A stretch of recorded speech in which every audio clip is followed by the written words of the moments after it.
We had a boat cruise at the end of my first pre-season, so I'd been at the club for like probably 2 months at that point when we had our annual boat cruise, which is a players only thing. That was one of the first times I'd been like really stupidly drunk.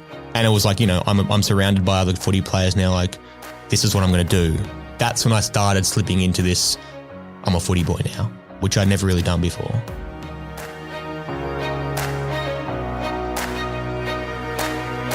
Imagine if you started learning your trade at 5 years old. Imagine training, preparing, dedicating your whole life to this one goal, and then getting to the top of your field before you're even old enough to drink or vote. Only once you're there, you start to wonder if it's really all that it's cracked up to be. Former Sydney Swans AFL player Brandon Jack entered the country's top Aussie Rules football league when he was just 19. He'll take us inside the world of professional sport, but also his radical decision to walk away from the game.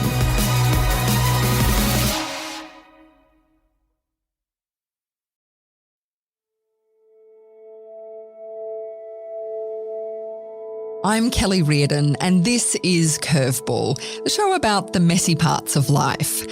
What happens when you work super hard to achieve a lifelong ambition, only to realise right as you're about to achieve it that it's actually not really what you want to do with your life? And even worse, this thing that you've been holding up on a pedestal from afar, well, actually up close, it's sort of broken, toxic even. Brandon Jack is now an author and musician, but that's not how his story started. Brandon Jack, welcome to Curveball. Hi, Kelly. Thank you for having me. So for almost any kid, and especially a boy growing up in Australia, it really involves a lot of sport. What was your relationship to sport as a kid? It does involve sport. I think you go to pretty much any country in the world and you'll find that there's sport there, and it's one of the things held in high regard. My story specifically is a bit different because not only was it sport, it was my father, Gary Jack, was an incredibly famous rugby league player and one of the best rugby league players in the world. So for me, it wasn't just like running around playing sport. It was, I want to be like my dad. And I think those two worlds collide. Sport was a big thing, but it was also wanting to be like my dad, very much so. And I've got two older brothers as well. So, 3 young boys running around. All we did was play sport. My earliest memories are really of, playing backyard footy with Kieran and Reese, my two older brothers, going to their games on Saturday afternoons after I've just played my game. So footy was always there in my childhood, and I can't imagine a world without it. I couldn't at the time. And I guess that kind of laid the foundations for what came. Talk to me about your family home. It was somewhat, I guess, of a shrine in some ways to your dad. First thing you see when you walk into my childhood home was a framed Australian rugby league jersey from one of my dad's tours. And then next to that was a New South Wales Blues jersey in the same room. And then beside that on a different wall was a Balmain Tigers jersey. So big frame jerseys are the first thing I would see every time I entered the house, and kind of on the stairwell towards our bedrooms, there was 2 walls either side, and there would have been maybe 40 or 50 framed photos of dad playing footy and him playing for country and New South Wales team photos. And was there pressure on you to play football? Was it just expected? I don't think there was an external pressure from my parents. I could never imagine my parents. Well, actually, I did think that they wouldn't like me playing, but I don't think they ever would have really not agreed with me playing football. We just never had that conversation. And the pressure became an internal one, like you want to be part of something. You want to live up to somebody's expectations and you want to please them. Like I just wanted to make my parents really bloody proud of me. And that's what footy was. I've seen helicopter parents in sports. I've seen the parents who make their kids run laps after training. And my parents never did that. We would come home and pick up the footy ourselves and we'd want to do it. But part of that is because like from a young age, it was just like, this is what we want to be. Maybe there was never another option given, but I never felt like I was going to get a whack for not playing footy. So take me inside a Saturday afternoon or a Sunday morning rugby league game when you're sort of 14, 15 years old. Who's there, who's around, how did it form, the nexus of your family? If we go let's go specifically. So if I'm playing rugby league at 14, I don't want to be there. I I hate playing rugby league at that point in my life. So is that when it started for you, around that 13, 14? You'd been playing since you were, six? I'm pretty sure I didn't think too much about it. And I was pretty good until like age 11. I was pretty good and I was one of the best players in my team. But then once it started getting to like 12 and 14 and rep teams came in, I went to a better competition where I wasn't as good. I was a bit smaller than everyone else and I just wasn't enjoying it that much anymore. And I would hope during the day at school that it would rain. I'd always look at the clouds and be like, God, I hope it rains because then training gets called off. That was like, I'm like, the councils will close the grounds, bloody awesome. Like, I don't want to go to training. Never said that to anyone. Yeah, why? Why didn't you? I just didn't enjoy it. I wanted to be at home and like, I was just learning to play guitar around that time as well. Like, I would have loved to be at home playing guitar or at home doing homework or just watching TV. Like, I just wanted to not do team sports. Like, I would have been happy kicking a ball on my own. Like, I love doing that, but I didn't want to go to training and I didn't want to play on the weekends. And I remember because I've had this feeling my entire career, probably from the age of, had it as a kid, but then it got really intense around 12 onwards. I think I get so anxious before games. Like the worst part of my week has always been the several hours before a game, from morning to taking the field. Once I take the field, I'm fine because I'm there. But those hours before, it's the worst thing ever. What happens? It's and this is pretty common. It's a sensation. It's butterflies, like really intense butterflies, and my mind starts thinking like, I kind of think of all the things I could do wrong on the field. And when I got to a professional environment, it was worse because I'm like, well, everything's recorded. Fans are going to see what I'm doing. Coaches are going to think I'm not up to it. It's a sense of I'm going to disappoint somebody. And that's a very pinpointed feeling. But so back to the age 14 playing rugby league, I remember my mum and dad would be there and there'd be parents yelling out on the sidelines and you kind of just a kid on the field and you're hearing parents screaming at you. Like, my parents, not as much as others, but it's pretty intense when you put like a bunch of 14-year-old boys in the field and there's parents like yelling at them to hit each other and run hard. And I played with teammates who I knew their dad's voices and I knew what they would yell out at them. And I could see on the kids' faces how that made them angrier and how they wanted to just like, I want to show my dad that I can do this. It's an interesting environment to be in. And I remember being happy when the games were done. And so why didn't you say to your parents, I'm actually not enjoying this. I don't want to play football next year, in the same way that a kid often comes and says, I don't want to do piano lessons anymore. Why didn't you just say it? God, I think it's a very common trope where people just know they don't want to do something but don't want to disappoint their parents. And maybe the parents wouldn't be disappointed, but they just never have that conversation because there's not a super open relationship. There's so much about me that I never shared with my parents or that they never knew about me and that I, even with my extended family, like my grandparents probably didn't know much about me at all because most of our conversations were just, about footy. And again, I think about this a fair bit and I think sports for a family is an easy way to come together. But at the same time, if that's all you do, then you don't learn to talk about anything else. And that's kind of what it felt like in my family. And it was exaggerated because my two older brothers were being quite successful at sport as well. So of course we're going to talk about it more and more. Like, Kieran was playing Aussie Rules and going to get drafted. So it became more and more of the conversation until it was literally just like everything. So when you want to tell someone you can't do that anymore, what the hell would I talk about at the dinner table? It wouldn't feel right. So somewhere in amongst your high school sort of life, you start thinking about a switch from rugby league to AFL, which, for me, a person who doesn't follow football, I'm kind of like, yeah, they're both just types of football. Like, who cares? No big deal. You run around in shorts and there's a ball to kick around, right? But this is a big deal. You come from this incredible rugby league family. How difficult was it for you and for Kieran to say to your dad, we want to switch to AFL?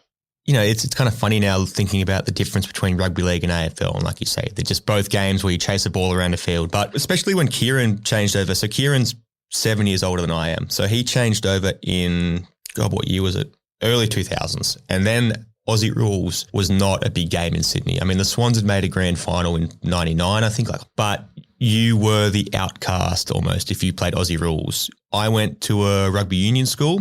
In my entire school of 1,600 boys, there would have been 3 that played Aussie Rules. Like, you just didn't play it growing up. And it's changed now. I think the balance is probably more almost 50-50 in Sydney. But yeah, I mean, it was like, why would you play Aussie Rules? We're in New South Wales, you play rugby league. In terms of changing to the game, like, I guess this is a story that shows how that felt. Like, when I first had the inkling to change, because Kieran was doing quite well with the Swans, like he was building a name for himself, and I was like, well, if he can do it, I can bloody do it. I'd get home from school and go into my garage and I'd grab a rugby league ball and an AFL ball, and I'd go out into the front and I'd kick the balls across the road. And I did that because I just wanted to kick the Aussie Rules ball to get used to it. But if somebody saw me just kicking an Aussie Rules ball, they'd be like, what the hell are you doing? And then my plan was, well, I'm going to say I'm doing a science experiment with the school. I'm comparing which one goes further. Like if this is a school project. That was the level of like cover I went into to be like, I'm an undercover AFL player. Exactly. So, oh my goodness. So that I was 14 doing that. Yeah. And then I remember again, when I decided I wanted to play Aussie Rules, this is how it came up that I told my parents, like, it's such a big deal about a small thing. I wrote a Post-it note, left it on my desk in my room that said AFL Rego and the date. And I put it on my desk because I knew my mum went through my room and I knew that she'd see it and then she'd bring it up. And she did. I remember the car ride home after school one day where she brought it up. She goes like, oh, is there something you want to talk about with footy this year? And I knew she'd seen it. And then that night at dinner, I remember Dad brought it up. And I kind of looked at Mum because that meant she'd told him, obviously. And I was like, fuck, like, why have you told Dad? Like, not because I was scared of him, but just because I was like, I felt this weird sense of like disloyalty or disappointment. And anyway, this is the funny part of that story. Dad goes, all right, let's go out the front. And if you beat me in a golf chipping contest, because Dad was an avid golfer, but a shocking chipper, like had a terrible short game and he'd always be out the front chipping golf balls trying to get better. And he goes, if you can beat me in a chipping contest, you can play Aussie Rules. I was a pretty good chipper. I had a good short game, so I knew I'd beat him. But even if I didn't, I think he would have let me play. It's a curious response though. Yeah, it is a curious response. Anyway, yeah, that was kind of how that came about. So at 14, I changed over from rugby league to Aussie Rules and didn't look back. So just walk me through that first time when you join a club like the Sydney Swans, which is a dream for so many kids. But what's that first couple of days like as an AFL player? What's the culture in an AFL club for a player?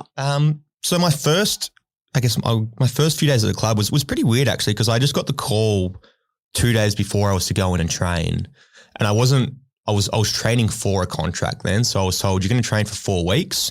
And, if you do well, then you'll get a rookie contract after. And there was a few of us in that same position. So literally got a call to come in, packed a bag, moved in with Kieran. So I moved out of my parents' home, moved in with Kieran. Didn't know that would be my last night at my parents' house. Moved out into Kieran's and started training 2 days later. And it was, firstly, it was very surreal because the Swans had just won a premiership in 2012. So, and I was in the change room after that game and was like looking at the superstars like, wow, this is so awesome. It was my first time at the MCG as well. And now I was in a change room with them. Not all of them because the older guys come back later, but like I was next to Lewis Jetta, who was a premiership hero, and I was next to like Dan Hanbury, who was a hero as well. And I was like, oh God, I'm now training with these guys. Like that's pretty ridiculous. The intensity probably didn't become apparent for a while. Like the training load is pretty intense. Like that side of things, you're like, yeah, this is full on. But the sides of like football culture, which people want to talk about, I didn't get on day one, but you slowly get used to it and piece it together. And I remember like, we had a boat cruise at the end of my first preseason. So I'd been at the club for like probably 2 months at that point when we had our annual boat cruise, which is a players only thing. And that was one of the first times I'd been like, really stupidly drunk. And it was like, I'm surrounded by other footy players now. Like, this is what I'm going to do.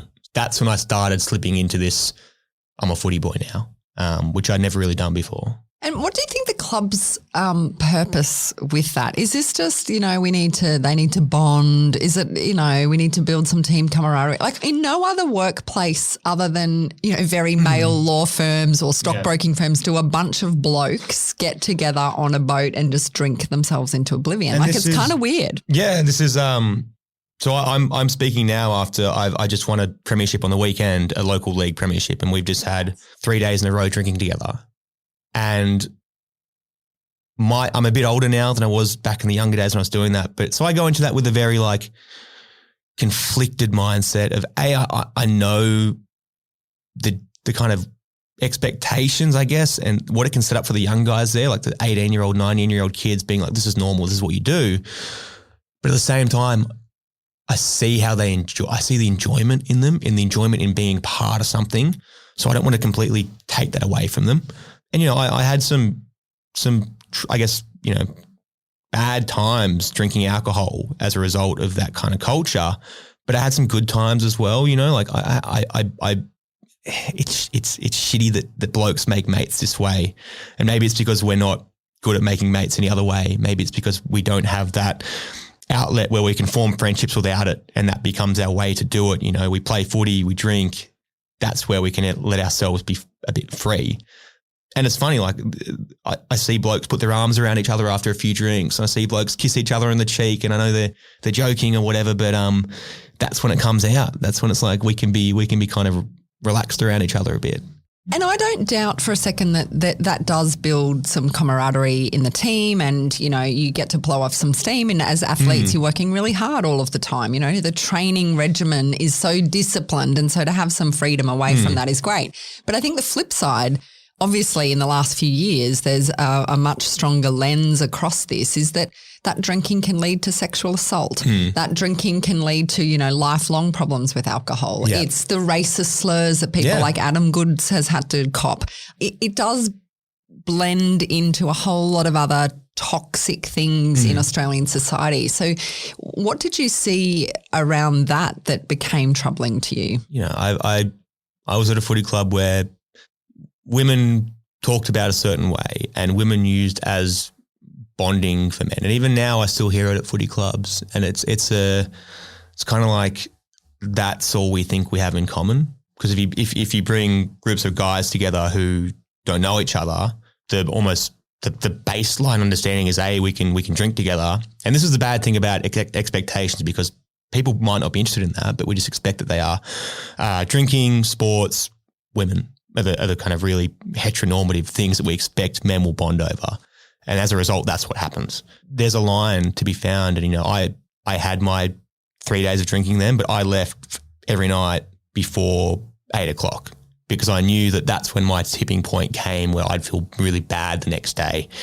And it took me time to learn that about myself and to be disciplined and being like, that line in the greater context of things, you know, finding that is a battle almost, you know, and it's something where there's no clear, I don't think there is a clear, you know, with the issues, there is a clear black and white for me when it comes to, like, you know, sexual assault, the treatment of women, the racism with Adam Goodes, but there's a lot of grey that goes on around it too.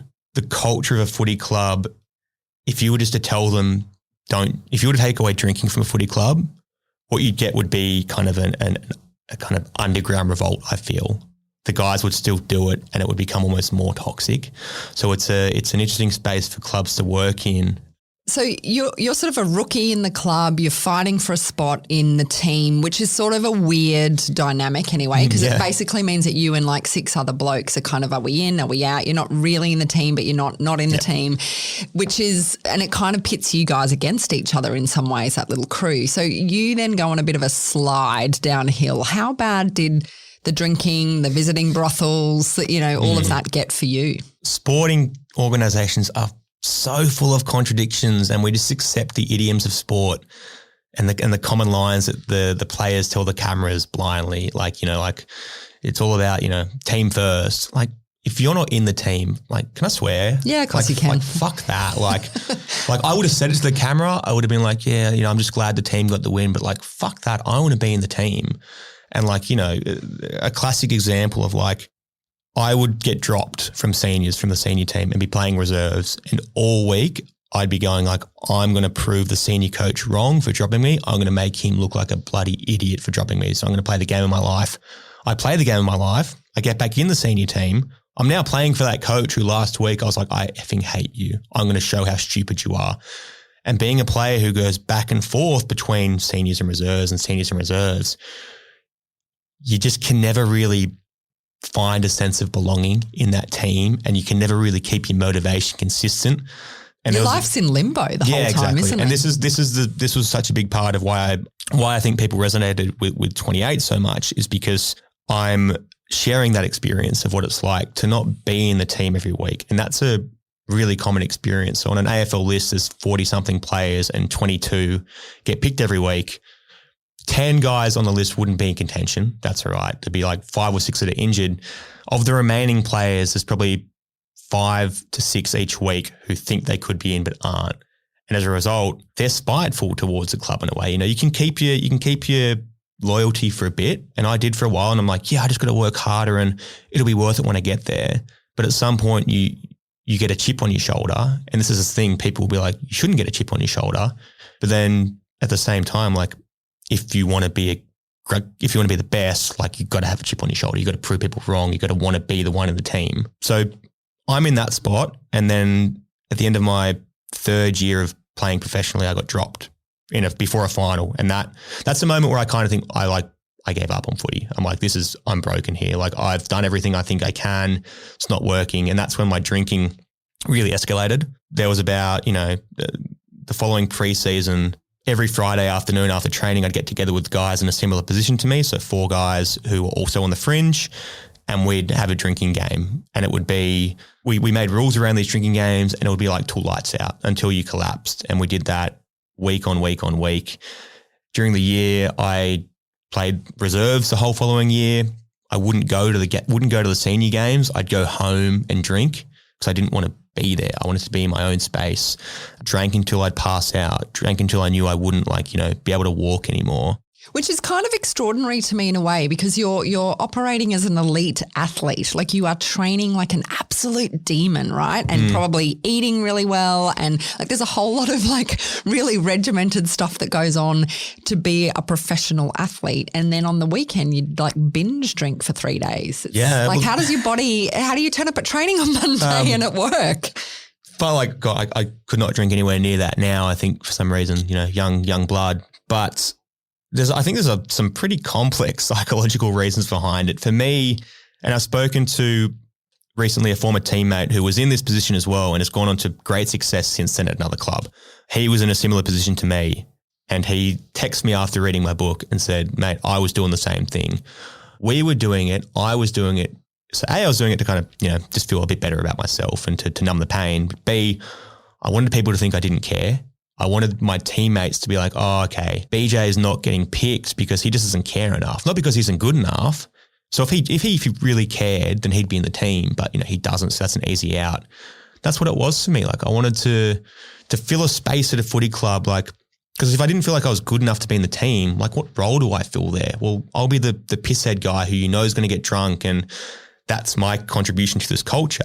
It was a defense mechanism in a lot of ways, and we had rules around drinking at the Swans as well, which really didn't help that style of drinking. It kind of condoned binge drinking almost, because you could only drink if you had a week between games.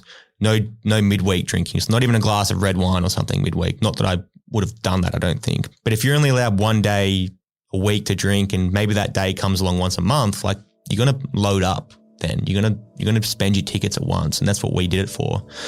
That's the conversation around alcohol was never like it can be done sensibly. You can have a drink sensibly, and as a result, I was just like, I'm going to use this thing to fucking write myself off whenever I can. This is Curveball, and former Sydney Swans player Brandon Jack is my guest. He's the author of a memoir called 28. And in a moment, he's going to talk about coming to the realisation that perhaps AFL wasn't what he wanted to do with his life.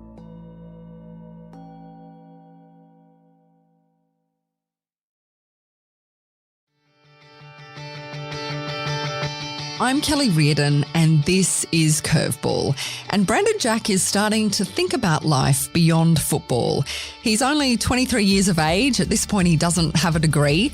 And outside of the Swans, well, the only other thing on his resume is working at Bunnings.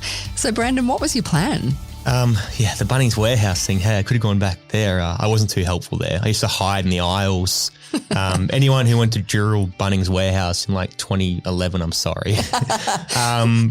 Okay, so planning to leave football was an interesting process because a few things aligned for me when I started thinking about things outside of football, and it ended up being music that I was like, I'm going to pursue a music career. Naively thought you could just start a band and sell out venues, and having learned that's not how it works since, I've become more understanding. When I wasn't getting picked in the team anymore, I was searching for something and my housemate at the time, Sam Naismith, who was also a player at the Swans, was like, "Oh, do you want to watch a documentary with me?" He's like, I've got this copy of a Kurt Cobain documentary. Do you want to watch it? And I was like, "Oh yeah, whatever, man." I wasn't super into music then. I played guitar, wasn't super into music. And Sam's got out this laptop and he's plugged in this like illegally downloaded version of a Kurt Cobain montage of Heck it was called. And I remember just watching that and being like, holy shit, like this is it. This is whatever I've been searching for. It was like, I was buying into the romanticism of it at the time. But for me, it was like music, like that's what's going to help me here. And then after that, I got really into playing guitar again. Like I started writing songs and buying recording equipment and trying to put a band together. And I eventually did. While I was still playing at the Swans, I spent my last year 3 nights a week, I'd go to a storage facility in Artarmon and we rented out a storage locker and shabbily soundproofed it with like canvas. So it didn't do anything. I've got hearing damage from that because it was like a tin wall. This is not a large room, but half the size of this room, and just play songs for like 2 hours, 3 hours and have a few drinks. And that was my life in my last year at the Swans. Plan was to, come out of the AFL and didn't have a degree. Like you said, I'd done a bit of study, probably did like the equivalent of less than a year of full-time study over 5 years. I was really poorly disciplined with it. Had a bit of money saved up, not a whole heap, but enough where I was like, I can live off this for a bit. Never thought about getting a job. I was like, I'm not going to get a job. Stupidly. Didn't have any property, no investments or anything. Like I had a career that came out after 5 years with like not much to be like, oh, that was worth it. So I was like, got to this point in my final year at the Swans where at the very start of the year, I'm like, this is my last year. I'm done. And I told that to Rhys Shaw, who was my coach at the time. He asked me, he could tell. And he's like, what are you going to do? And I'm like, I'm going to do music, and fully committed to that. And, it's been a journey since then. And I kind of, it's been interesting. Like I've fallen into a few different writing jobs, been doing some journalism stuff, did some copywriting for agencies and have got more of a feel of the real world. But at the time coming out of AFL, I was probably a bit delusional about what I was going to do. I thought I was going to be in a rock band that traveled the world.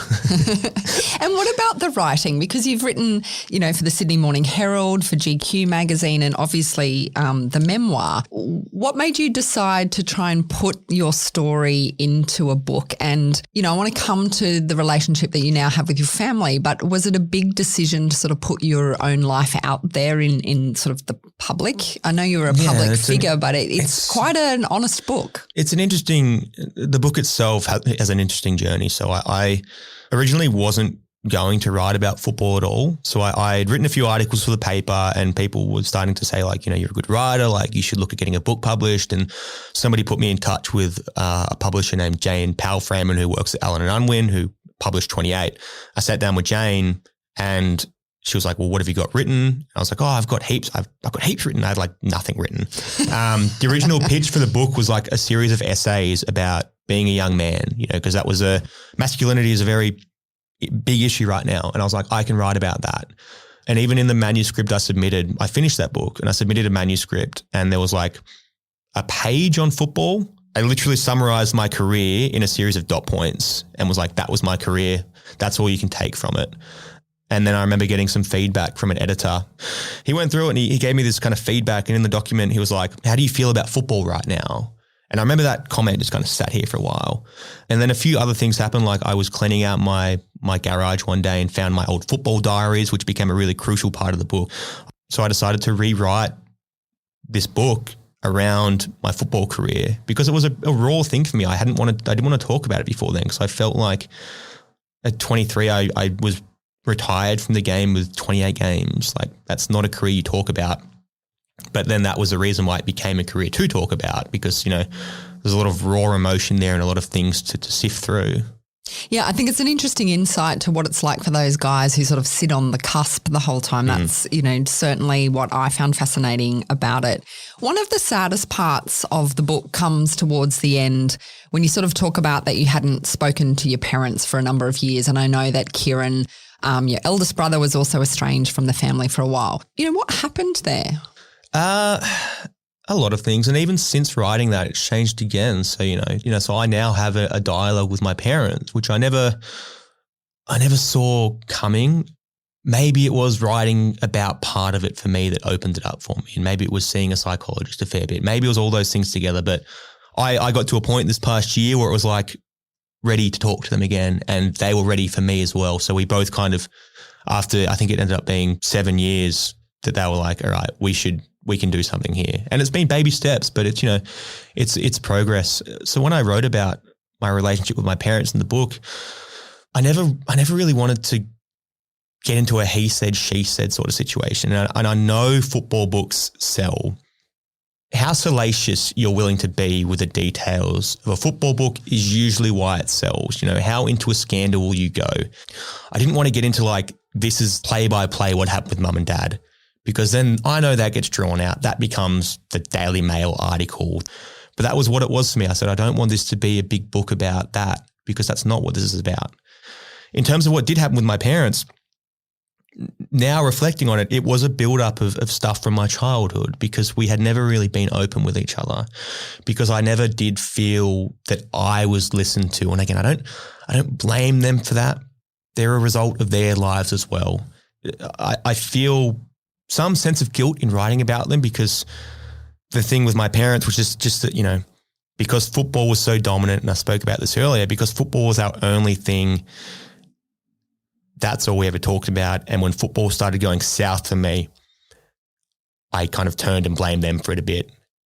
It was quite a dramatic breakdown. You literally have your hands around your dad's throat at one point when that relationship sort of fractured. Yeah. What has it taken within you to rebuild that?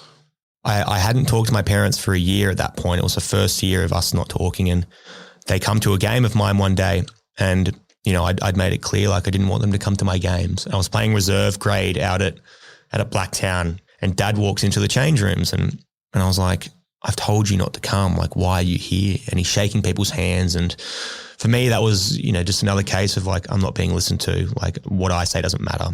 So I, walked around the corner with my dad, and we stood under the kind of grandstand at Blacktown. The rain was falling down, and he looked at me, and Dad's not a great communicator, but he's not a bad person. He's just like, he's just kind of wants to fix things. And he just looks at me and he's like, how you going? And I just grabbed him. I grabbed him by the collar, and I was like, don't ever come to my games again. And he was like, I could tell in his eyes he was sad by that. I remember the look in his eyes, and I was shaking.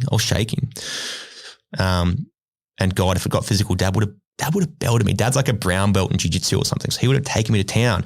But, I walked back into the change rooms and grabbed my stuff and just like walked out and went home. I know I'm not proud of that moment. And that level of anger is what I felt for so many years. Every time that they would kind of reach out to me since then, Grace, my partner, she saw this with me. She's like, it changes you when you get an email from them. You just this kind of dark cloud forms over you. And I was seeing people for help, and I was talking to people about it, but nothing would change. It didn't matter. But until something inside you changes and you accept something, then nothing's going to happen. And I can't tell you what it was that I accepted. I just felt, again, at the start of this year, like, all right, I'm going to go see them. So I emailed them and I said, I want to come and see you guys. I don't know what's going to happen.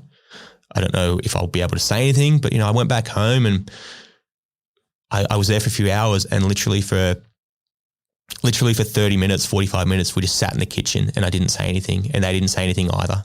And we just sat there, and it's like, well, I didn't know what to say. But that was a step. It was a step, and there's respect on both sides now. There's respect from them of knowing that they can't just pull me in, and it's not just like everything's forgotten. And it's respect from me and being like, I will make an effort. On sort of face value, if I was an alien from outer space, I'd kind of come into this and I'd go, you're from a pretty nice family. You get to play, football at the elite level. You're a white young man in Australia. Like, there's not a lot to be super angry about in terms of just that, now that we're all sort of recognising our own privilege and all those sorts of things. Do you look back now and think, it's just kind of like a bratty 23-year-old with too much money and a bit of fame and, I think everything's circumstantial. I mean, what doesn't change regardless of who you are is ambition and not achieving your goal and feeling like a failure.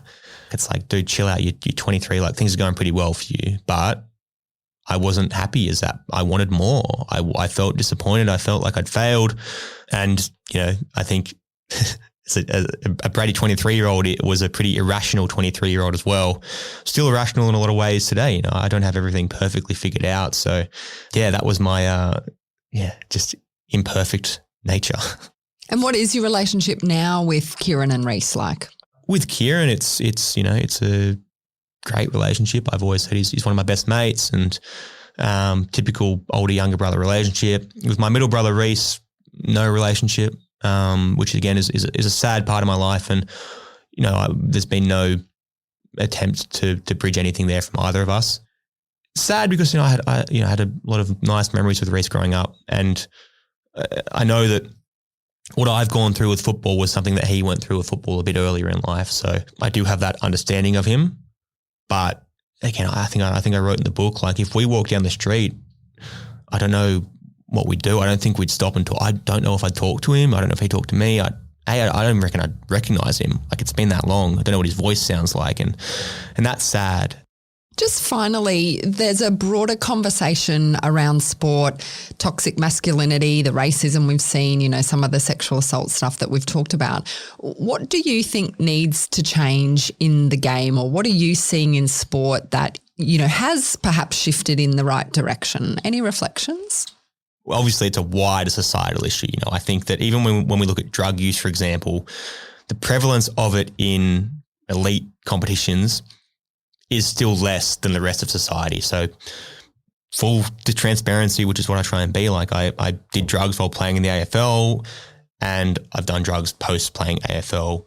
I know for a fact that far more drugs are done outside of the AFL than inside. That's just the reality of the situation. So it's a small environment where the same kind of things happen. I don't know, like, for example, sexual assault. I don't know the numbers between how often it happens in an elite as a result of an elite sporting environment versus the rest of society. I don't know those numbers.